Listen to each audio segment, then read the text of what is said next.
Hello, ladies and gentlemen, and welcome to Mark Isaac Putter Presents. This is show number 2 with the lovely Dan Slyker, who is a country singer, a country songwriter. And Dan, there was something you wanted to start us off with on this show number 2. What was that?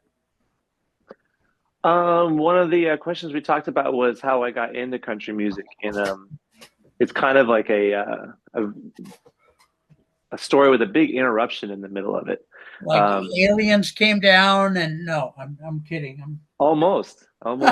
Aliens called the Fab Four. Um, but but Whoa!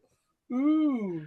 but my parents took me to Disney World when I was really little, and my one of my first like home movies is me dancing with the bears um, from Okay. Country Bear Jamboree, and I loved Country Bear Jamboree so much. It was for people unfamiliar, it's kind of like what we're going to talk about later with my latest album.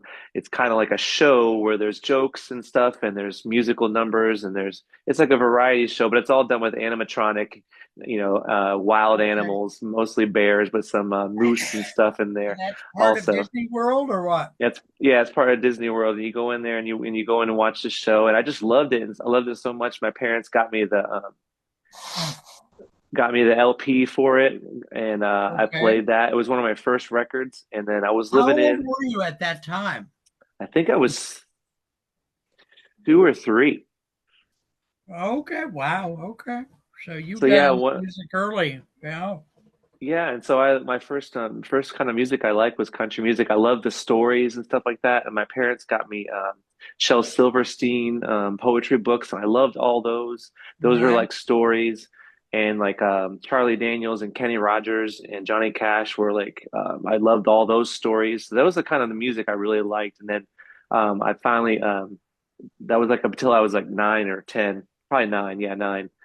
I found my parents like record albums, and they had like Creedence and they had Beatles, and so I really got into that music too. And then I started listening to all sorts of stuff, and then country music kind of took a turn. It kind of became uh, I don't know. People kind of laughed at the caricature nature of like a stereotypical country person, and they started imitating that. And then there was like this country boom because of Urban Cowboy John Travolta. That and then country kind of became big, and it was really on the radio a lot, and so people tried to like latch onto that as a way to be commercially successful. And so country music, I Okay. think, after that peak started becoming like a caricature of itself. Like the Garth stuff in Okay. the '90s is really good, but then it started getting to be like a joke, and so I kind of like drifted away from it for a long Okay. time. Okay. So that's kind of like the early part of the story. So Okay. fast forward to 2020, I have a dream, and in my dream there's a song playing. It's the song is I was like on vacation, and there's like a band at the pool, and the band was singing, "Guess I'm headed to Mexico. Pretty little thing said she Oh wanted to yes. go." Yeah. And I then blah blah blah blah blah blah to Mexico. yeah. Whoa Yeah. whoa.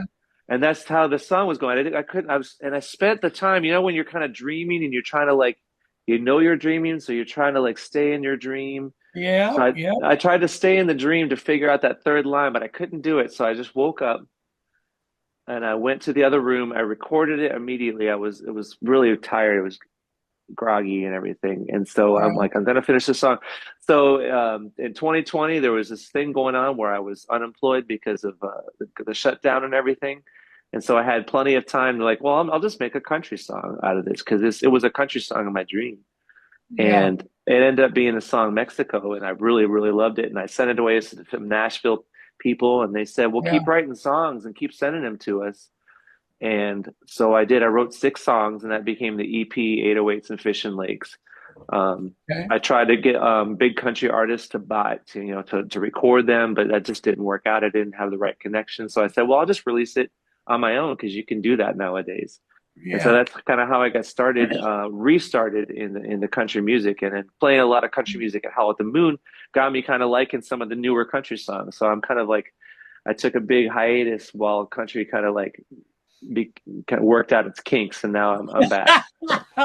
Well said. And by the way, folks, I have watched the video for the song Mexico, at least 3 times anyway. And what Dan is not telling you is you want to tell it or you want me to tell it?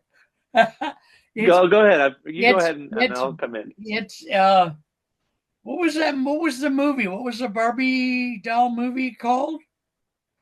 I think it was just called the Barbie movie, right? Could be. Anyway, it's Barbie dolls. It's Barbie and Ken and all their friends. And the song is hilarious. He says, I can't resist long legs. And this woman wants to go to Mexico, take him to take her to Mexico. And they go, and the bartender somewhere says, who's taking you to Mexico this week? Yeah, so the guy gets scammed. He falls for it. He just Oh, yeah. I So love anyway, this song. It really it's a does. great story. And then the album had come out like in March, and people were like in the store and everything. But like, so I wanted to tell is the kind of I like for story songs. It's kind of good to have a video to match with it, so people can kind of Yeah. follow along a little bit better. And so the Barbie movie was coming out in a couple months, and everyone was talking about it. It was going to be the hugest thing. I'm like, well, instead of hiring actors, I could just act it out with the Barbies, and It was it fun. ended up being pretty funny. I'm pretty Yeah. happy with how it came out. I bet it was popular too. Have you gotten a lot of hits and stuff or what? I guess about 2,000 hits on YouTube or so. Okay. So Good. people it kind of got around because of All I right. would tag it with hashtag Barbie, and people who like the movie would kind of get on board and stuff like that. But yeah, so that was the first song that came to me in a dream, and I ended up just I haven't stopped since. I have 16 songs that I've written since then, um, Wow. Very in the good. country vein. Yeah, and I got a whole bunch more in the tank that I'm constantly coming up with ideas. So Good. I I have several things I want to say to you about the show, about this production we're doing today. I don't know whether to say them all here, but one of them is I may perhaps have found a way to get you more views and get other people more views than I usually do. I'm not sure yet, but I'm going to try it on your first show and see if I can get a lot more views than we usually do. But it's going to take time because first the show has to go to the editor, and then I got to do this, and then I got to do that. And so it will be a while, but still, we're going to try to do that. So, um, well, I'm not going anywhere. So yeah. So just tell us more about any part of your musical existence that you want to tell us. I'm fascinated with you. As you know, your mom and I have known each other for I won't say 2,000 years because she's not 2,000 years old, but I am. I grew up with Abraham Lincoln's father, so uh, yeah. Just tell us anything you want, or I'll go back. I can go back to the interview questions and see what they have to say. I'm sure we got tons of interview questions in here.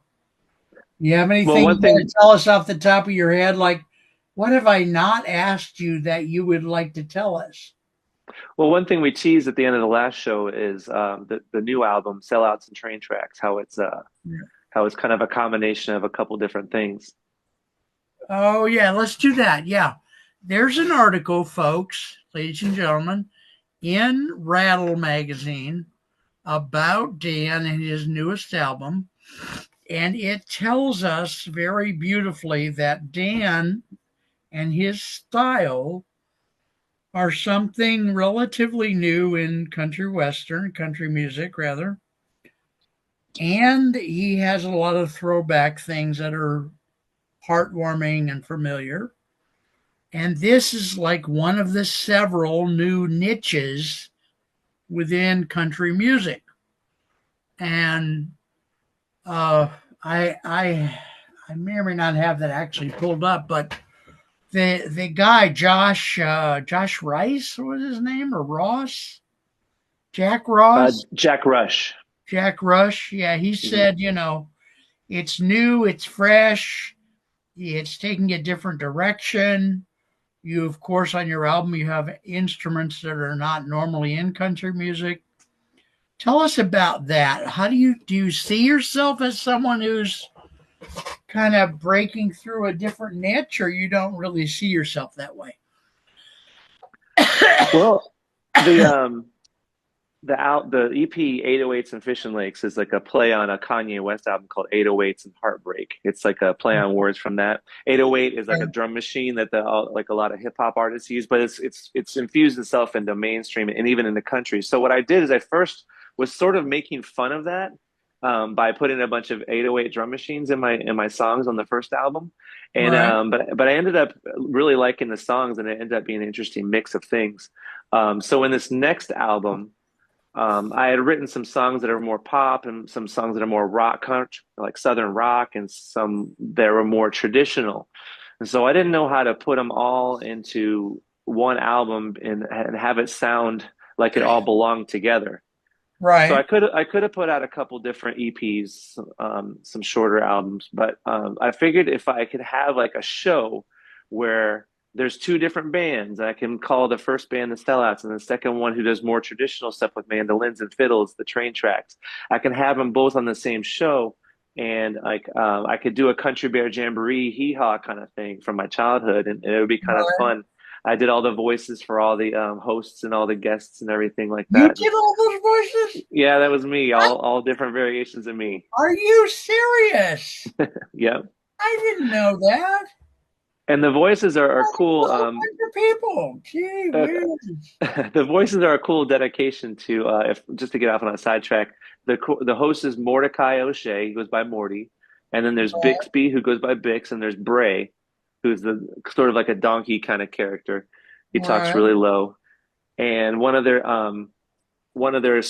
products that they're pushing is Buck's Balm to rub on yourself. right, And right. so at the end of a Dr. Seuss thing called a book called All the Places You'll Go, it says whether your name be um, Bucksbaum, Bixby, or Bray, or Mordecai, Olivan, Alan O'Shea, you're off to great places, you're off and away. And so that was like a little dedication to my Dr. Seuss upbringing. Um, I didn't read Dr. Seuss, but Yeah, that's a little aside to that. But anyway, back to the okay. album. Um, so it starts out with this band that's more modern or whatever, and they use the 808 drum machine on one of the songs, and the crowd doesn't like it. And then they introduce like the more traditional band, and everyone gets into it. So that's kind of like a concept album. Like I said before, I'm not famous enough to do a concept album, but I just wanted to do it for myself. Right. A lot of shout outs to friends and family members and some of my influences and things like that. That I enjoy putting it in there. Um, my daughter took karate for a while, and one of the senseis at her dojo was Sensei Allison. I thought that was like a funny juxtaposition of traditional senseis and a name that you wouldn't really associate with a karate expert. Right, right, There's right. not many people fearing Allisons beating their butt in an alley somewhere. So that's one of the references I put in there. But there's several just things that they basically just amuse me. I've kind of like I've made it so specific that I'm the only one who really loves the album, I think. But maybe we'll Well, get some other people I find liked it some a other lot, people and who I'm do as sure well. others will. So yeah, yeah, very cool. All right. So, anything else you want to say in particular about this? You're not giving it a name. I know that this new niche within Oh country yeah, music. we Do could talk about you that. what do you think? How would you define the niche in the first place? How is it different and similar to existing country music? And who do you think is that audience? Is it Gen Z, Gen A, Gen Y, Gen grapefruit, whatever the different generations are, or I'm what? not really sure what the letters are, but I'll just say younger people now are kind of the ones who are saving it. Um, So I talked about country music kind of past that John Travolta era, Eddie Rabbitt, Kenny Rogers, Charlie Daniels. They were kind of like the last people doing country music before it became like mainstream, and people started having country music radio stations that were like in more places than they were before. And so then it kind of got, in the 90s, Garth Brooks was really solid, had some really good traditional stuff. There's some really Right. good stuff out there. But then I think as soon as Achy Breaky Heart came out, I think people started to see it as like a novelty train that they could ride. And if they just like pretended to like, wear all the cowboy hats and like, sprayed their hair right and like did all like the I don't know. It just kind of became the music just became really simple. And people just wanted to crank it out just to try to like. I think it got really bad, in my opinion, Well, and you in that said it became period. a caricature of itself too. Yeah, Yeah. and so people were just writing songs about it. Was it seemed like a checklist. It was like a Mad Libs thing. It was like, oh, I'm going down to the riverside. I'm gonna get Right. drink this beer. I'm gonna see Right. this Right. girl, Right. and it just Right. became like so unoriginal. And Yes. so there's this new crop of people who've come out. Tyler Childers, Zach Bryan, Noah Kahan, who are more folky and they're more rootsy. And this younger generation has really grasped onto that. And so every young generation will try to rebel against the previous one. And I think this is one of the better ones because I equate it to when rock music got into the hair metal era, where everyone was hairsprayed and lipsticked and singing about immature partying kind of things. Um, Yeah. the grunge movement kind of came along and crushed that and said, "Hey, Yeah. like that's silly. Let's just rock out again." I Yeah. think this is sort of a similar thing where these new folkier artists are really they've emerged for sure. It's not a matter of if they will, they have taken over, and it's really cool. And that's kind of like what the album is mirroring. It's like a microcosm of that. What did you think of the CMAs this year? I didn't really watch because, to be honest, I don't really like any award shows. Um, Okay. it just seems like I don't know. It just seems like it's celebrating the wrong thing. Like, there's no winners in art, in my opinion. Like everyone who, if you put out a song and you think it's the best song in the world, that's your personal opinion. But it's not up for like anyone else to kind of decide, you know, who Right. does what, and what's the best kind of art. It's just I just kind of disagree with that. It sounds like a little bit snooty to say that, or whatever, but I No, just or personally don't not. I like mean, it the sounds more award down shows to and stuff. earth to me, but I want to get a better handle on some of these new people. Do you remember a guy, and I didn't look him up, I wouldn't have even known where to look now, but he came out with a song, his first song, oh, maybe 6, 8 months ago, and he has a big red beard. And it was a political song, Yep. and it really did something. What that kind of phenomenon. See, I grew up with this stuff, man. I grew up with, like I said in the first show, Porter Wagner and Johnny Carson and Waylon Jennings and who was that more slick guy on Hee Haw that Buck Owens, Buck Owens and Roy Clark, yeah. Roy Clark, and all those guys. Just who what do you think about some of these grittier people like this guy with the red beard? I think he's got another song out now, but his first song was really heartwarming. It was about working class people. Can you say Yep. anything about that? Do you remember his name or anything or what? I don't remember his name, but I remember so streaming I guess sometime in the 2000s, late 2000s, maybe 2010 or so. It Yeah. was early 2010s actually.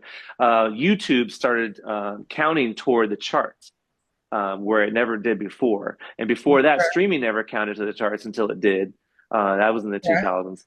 Okay. So this guy puts out this video, and it clicks with a certain like part of the population, Right. and it spreads and it spreads. They're sharing it. You got to hear what this guy's saying, and that song was all Right. about the words, and it had so many views on YouTube that it actually charted at number one on the charts. And Wow. so that's just like, and then it was gone the next day because once people had seen it, it didn't have any sustained like thing because of Right. like Right. there was like a tour going on or like a Well, record that and it they could was it buy. was political too, and they don't last Hmm. too long. So, Yeah, but and so yeah, it was just kind of like the nature of like an unsigned artist. If someone does flash like that, they don't have a record deal or anything, and it'll go right back down. Now, if he got signed and he has a new album out, he's got a chance to have some more success yeah, for that. Yeah. But an interesting story, if you haven't heard his, is one of the guys I mentioned earlier, Zach Bryan. He was in the military, and he would just play his guitar, and he had this old style, just him and a guitar. His first anyway, he would just play for his friends, and his friends would video him, and they put up YouTube videos of him, and they said, you gotta do this, you gotta quit I think he was in the army. He's like, you gotta quit, and you gotta be a full-time singer. He's like, oh, I don't know about that. And so they put his videos up, and he became a viral sensation. Everyone just loved his songs because they were so heartfelt and they were so rootsy, and um, Right. these record companies were offering him deals or whatever, and the military gave him an honorable discharge that said, "Hey, yeah, you got something big ahead of yourself. Go out." And Oh, now he okay. sells out stadiums around the world. He sells out stadiums in Australia, in the United Oh, States, and everywhere. And so, okay. and he got it from a really earnest place. His first album is just him and an acoustic guitar. There's no other instruments. There's no computers tuning his voice. It's just that, and it's real raw, and it's really good. And he's one of those people who just he's one of the pioneers of the new resurgence of traditional folk and country music. You should do a podcast. No, you know what's his name again? Zach Bryan. Zach Bryan. Okay. Hmm. All And he was right. even going up against there was an established country star called Zach Brown right before him, and there was a Oh, Luke Bryan. And so for him to come oh out and use gee. this for him to come out Still. and use this real name as Zach Bryan, he's like a combination of those two. It might have caused confusion. It might have caused like some fancy agent to say, "No, you got to change your name so there's no confusion." He was just like, "No, this is me," and he became more famous than both of them right now. Yes. That's amazing. Of all the other people in country from back in the trying to figure out how old you are, I have no idea, but back in the 50s and 60s, who did you like the most or who were like the top two or three?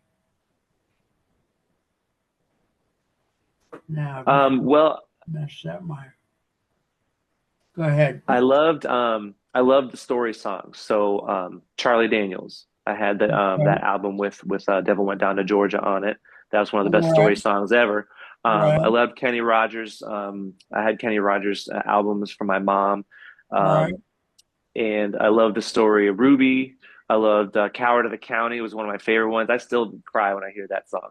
Um, Oh, wow. Johnny Cash, I love Shel Silverstein. So then I heard, Shel Silverstein actually was the poet. He wrote Boy Named Sue. So I like that. I like those kind of things. So Right.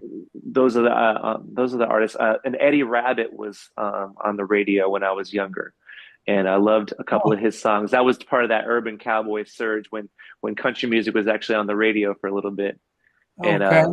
All right. Barry Gibb was writing country songs instead of songs for the Bee Gees. Barry Gibb, huh? Oh boy. Yeah, he wrote "Islands in the That Stream" for Kenny Rogers and I Dolly didn't Parton. know. Yeah. Yeah, yeah. Oh my God. All right. Well, we're getting close to the end, but I'm gonna we're gonna wrap up for today. But I'm gonna encourage Mr. Slyker to be on the show every 4 to 6 weeks, something like that. Ladies and Hey, gentlemen, I'm thank happy to be you. here. Well, we love having you. And, we can do some conversations about artists, about other artists. So we're the lot we can. Ladies and gentlemen, you know my name, and my guest is Dan Slyker, who is an amazing human being.